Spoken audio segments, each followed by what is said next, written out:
ngoài với em ngày xưa vlog năm bagi plan năm tới lấy tầm này rồi Thangal Bazaar da South Indian gi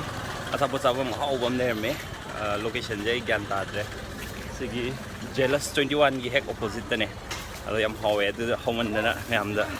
share to ge na si blog se semak ne aro ji bazar da Sunday numini na thong pang hangam de pardar lai belak ne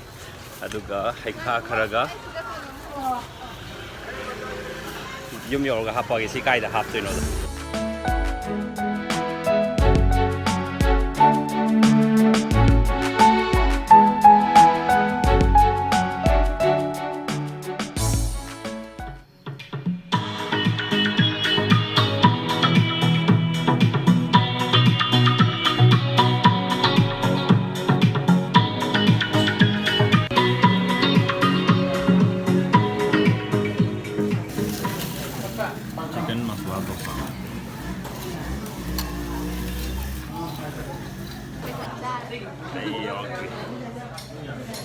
Thangal Bazaar menung da dukan ano bom ne me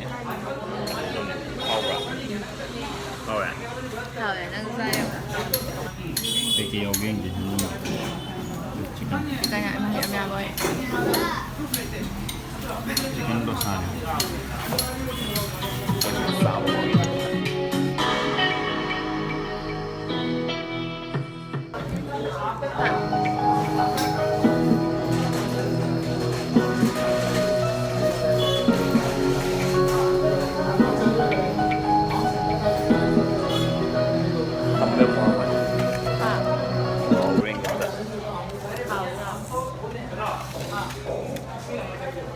mấy chutney cái chutney họ cái gì tomato cái gì họ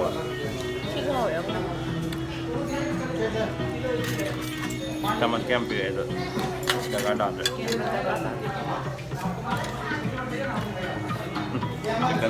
chicken wonder ya chicken nyawa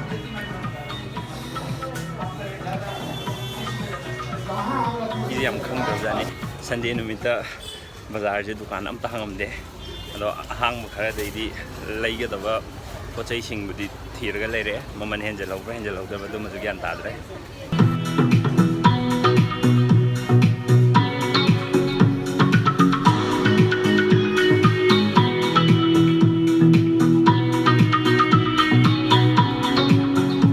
po chai level ora ai khawali aduga ai khale yum halani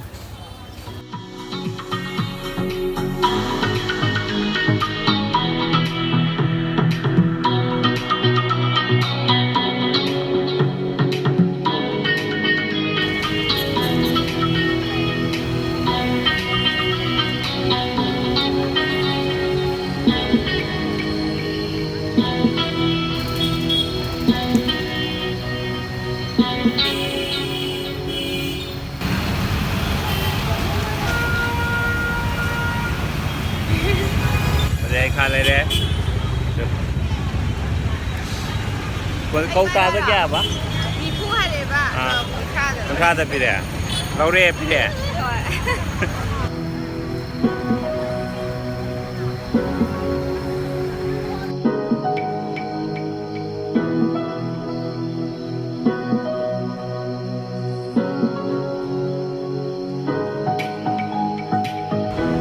Ni magse South India da loi tame khoi ni gi degree je aro ngasi je bazar da polai sa pa ja South India gi henjang chapom achaput chapom no ma thengna ra pa adai da ngasi blog si semok pane aro adu henjang achaput chapom do JK and South Indian foods na hai kaino gi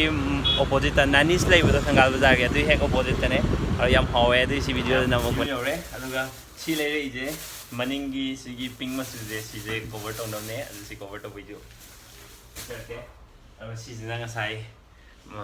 mai better half na level pai kha dune hau reng ge khoi chau de na to ge kharam dong wa le si hen to ge kam mun ma ma je thop me hi de thop me chau chau lo yam thung cái đốm này rồi sao lâu 하우라 좀 하우라 hả cái hồi ai không bay ta hay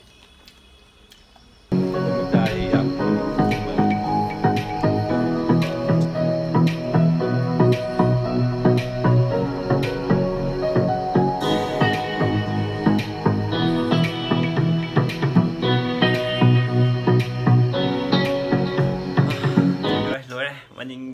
background is ang mo ngre an si padar je meter da 70 rupees ka tang pi aduga si gi sina paiba hena nungai da si sina meter da 100 pi ado loire adagi di hai kha ju hawi adagi wise lere si aseng taseng be ding si gi blog se sung nam ge ne sung ang khanda bane da asai gi akhoi ni na South Indian food mister organda hujiki thangal bazar du leiram ba da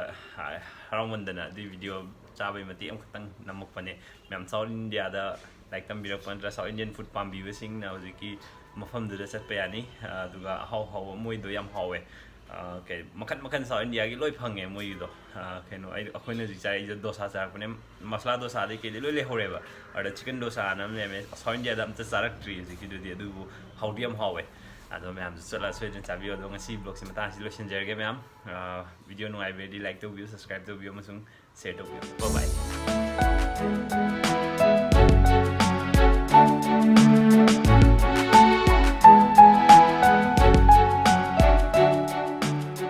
thank you ma'am video ji loi vui mi dang ta aduga si swimming gi moi gi anop ne mid hingchang dan ba nop to aduga si je aina mayam mamang da ina thagat ki bab naw nei roi bagi dem college ki swimming pool gi details khara mayam na toina hangak pa adu ngi si share tok jaram ge first time admission to buganda 860 rupees lawe aduga sidais da tha gi fee yaure aduga tha gi fee je lupa kya no si ai hangogdre duna ai tasing si khangjadre aduga si gi anop sin moi mafam da dum phange anop se 200 te horga tang bo myam nei gre aduga swimsuit na nupa gi di 500 te gi howe aduga tupi upna ba tupi moi tupi up ya up ta baya de sang da baya da ba khaine anop sima optional ne aduga khongau ga tupi gi di sang da baya da ba ne no tupi sina 150 de gi howe du nupi gi na mung tongan kre nupi gi di ina leidam ne maman hangogdre du bu ko be mem gi mai lei do 1200 adaina howe swimsuit to adu pigina khatange adu ne mya dem college ki swimming pool gi details adu swimming pool se learner gi oina